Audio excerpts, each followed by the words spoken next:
Kung bago ka lang sa channel na to at isa kang true-blooded Aldab Nation na nagmamahal po kila Maine Mendoza at Alden Richards, tama po ang channel na pinuntahan mo, kaya consider na kitang bagong subscriber. Welcome back mga ka-Aldab. Ito na naman po ang inyong lingkod, si Mr. Destiny. At syempre, maiinit na update na naman po ang ating tatalakayin. Ito yung mga ebidensya at resibo na talaga naman pong magpapatunay kung ano nga po ang relasyon ni na Alden Richards at ni Maine Polkerson. Marami kasing nagre-react sa akin na naandoon daw po sina Catherine, etc. etc. Wala naman pong problema doon, di po ba? Ang kagandahan lang naman po mga ka-Aldab yung mga nagaganap at nangyayari po sa social media.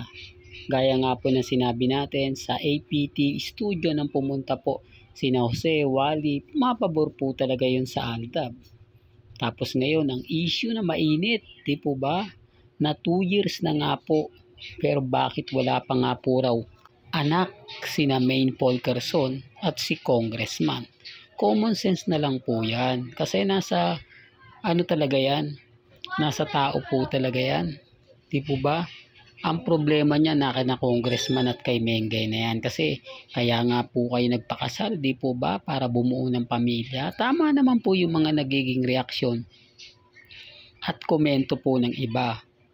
Na ang ibig kong sabihin yung mga nagko-komento ng live sa 8 Bulaga na bakit ganon, ganyan, etc. etc. Hindi ba pwedeng pagsabayin na kapag nabuntis, titigil na muna sa pag-aartista? Parang kay Poling, di po ba? Nung mag-asawa sila ni Bossing Big Soto, si Poling nasa 8 Bulaga pa. Pero nung nabuntis, hindi na muna pinapunta sa 8 Bulaga dahil maselan. Di dapat ganon din si Mengay. Sinasabi ko lang po ito para lang klaro, di po ba? Tapos yung iba nagre-react, kung hindi pa pala sila ready, di dapat hindi muna sila nagpakasal. Parang ang nangyari, sinakal lang muna nila yung isa't isa. Tapos sa bandang huli, wala pa po pala ba silang plano na magkaroon ng chikiting. Taliwas po sa sinabi ni Ibiang, ang dami talagang lapses, no? Pero siyempre hindi naman pula po tayo sa posisyon para ipilit yan. Kasi kapag tayo po ang nag-react, sasabihin nila bitter. Mabuti pa po yung mga ilang legit dabber cards na nagsasabi niyan. Siyempre tayo nakikibasa lang. Hindi naman tayo pwede mag-react. Malalaman nila yung account natin. Ako, kaya pala baka Aldab yan kasi nag-react si Mr. Destiny. Hindi po ba? Kaya nga, nagbabasa na lang tayo ng mga komento po ng mga mamis, siyempre mga titas, mga senior, talagang alam na po nila yan. Dahil kapag ikinasal ka, normal lang talaga na magkakaanak ka. Pero bakit ganon? 2 years, di po ba?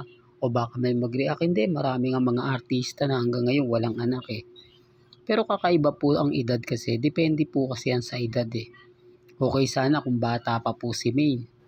Okay sana kung bata si Congressman Arjo. Wala na po siya sa buwan, no? Nasa kalendaryo na po siya. Ibig sabihin nun, hindi na umaayon sa kanya yung panahon. Pwedeng, kumbaga, maglipasan na, di po ba? Hindi, sinasabi ko lang po yung opinion ng ilan. Sinasabi ko lang po yung mga komento ng mga ilang netizen. Kaya nga sabi ko sa inyo, dito po, sa channel ni Mr. Destiny, marami po kayong malalaman. Marami kayong update na kumbaga makikita. Di po ba? At syempre, pag-usapan naman natin si Alden Richards. Alam nyo po ba mga ka-Aldab na special guest na naman po si Alden Richards sa Sikayan, ano ba yan? Mr. Destiny sa Piyesta ng Santo Niño. Ito yung kumbaga laging inaasahan. Ito yung laging hindi nawawala pagdating kay Alden sa mga piyestahan. Ganito po nung kumbaga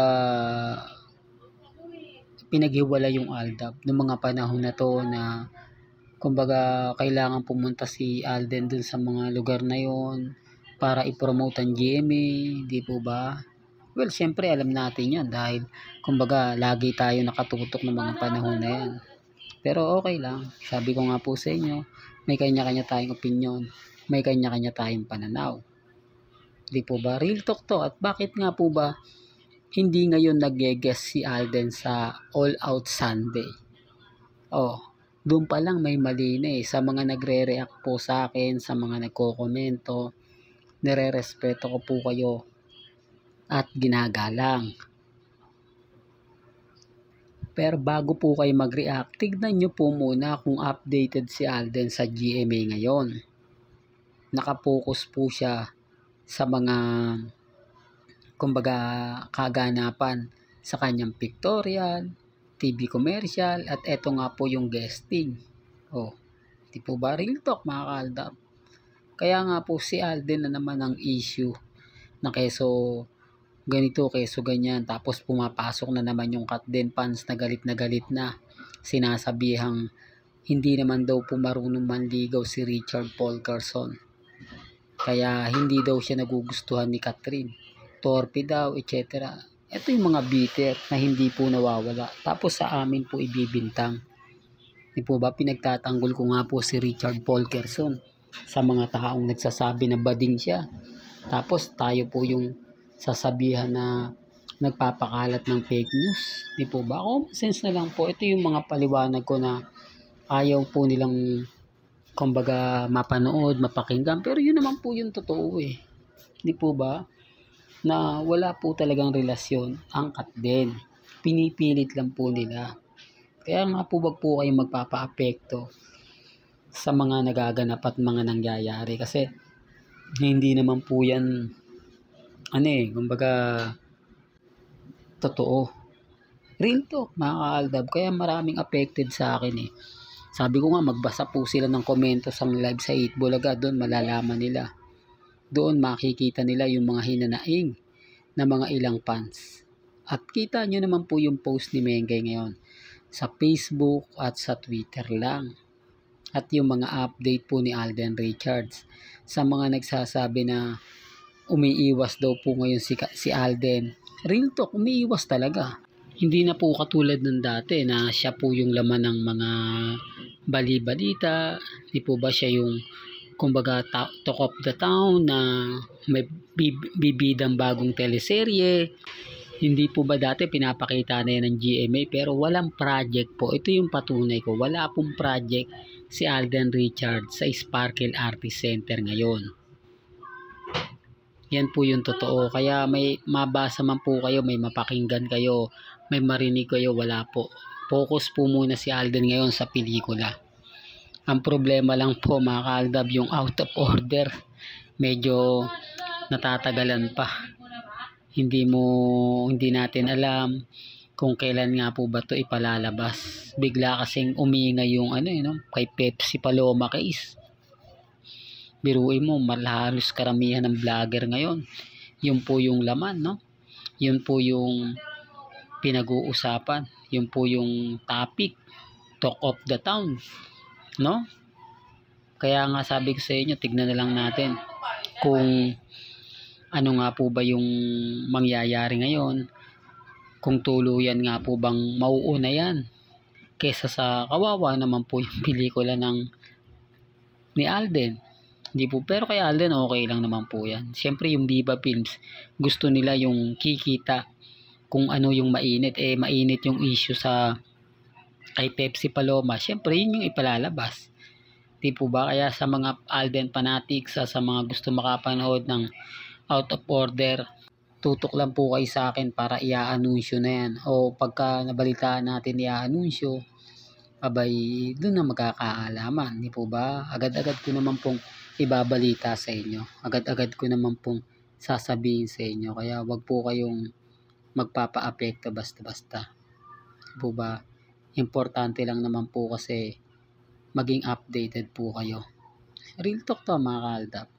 Well, hanggang dito na lang po ang ating latest updates. Kaya kung gusto niyo pa po ng pinaka-latest at sariwang update, abay tumutok lang po kayo dito po sa channel ni Mr. Destiny para updated kayo sa mga bago at sa mga latest po na i-upload po natin maya-maya lang. Hanggang sa muli, salamat po sa panonood at pakikinig.